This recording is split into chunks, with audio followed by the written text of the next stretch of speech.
A fundamental question to be asked is, how good is your model? Unfortunately, there is not a unique answer for this question.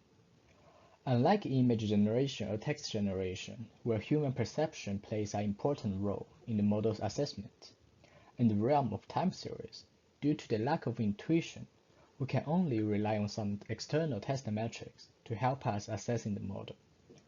Which set of test metrics are mostly useful still remains open in the research area, and it highly depends on the downstream task that the users wish to complete using the model.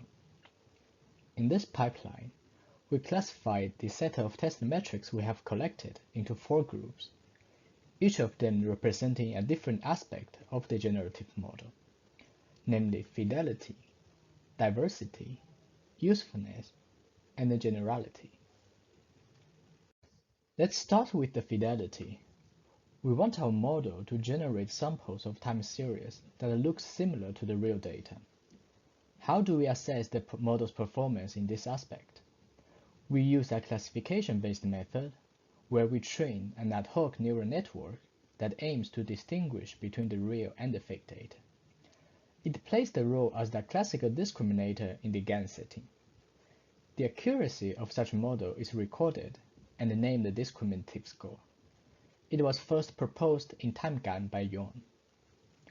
We can also use a distance-based score, in particular the set of MMD distances.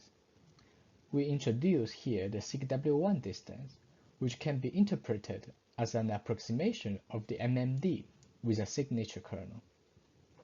Alternatively, we can also compare different statistics between the real and fake data. For example, the autocorrelation, covariance, etc. In the financial industry, practitioners also care about the correct generation of value at risk and the expected shortfall. Both are metrics that models the market under extreme conditions. A correct estimation of such metric would help with the risk management. Finally, we include sample plots and the projection plots such as TSNE that provides an intuitive way of understanding the generated data. Next, we move to diversity. By this, we mean that the generated data shall cover the distribution of the whole range of real data. How can we measure it? TSNE plot is an intuitive way of seeing this. The graph on the left is an example of a diverse generative model. One can see that the whole population of real data has been covered under certain projected space. Apart from the TSNE plot, we can also use a distance-based metric named outgoing nearest neighbor distance. ONND computes for each sample of the real data the distance between itself and its nearest fake neighbor, then taking the average across the real population. If the model is diverse enough, then ONND shall remain small. In contrast, a high ONND might result into a model collapse.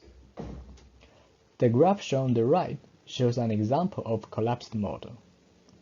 Paths in blue correspond to the price process of a stock asset driven by rough volatility model, and the paths in orange correspond to paths generated by a collapsed model.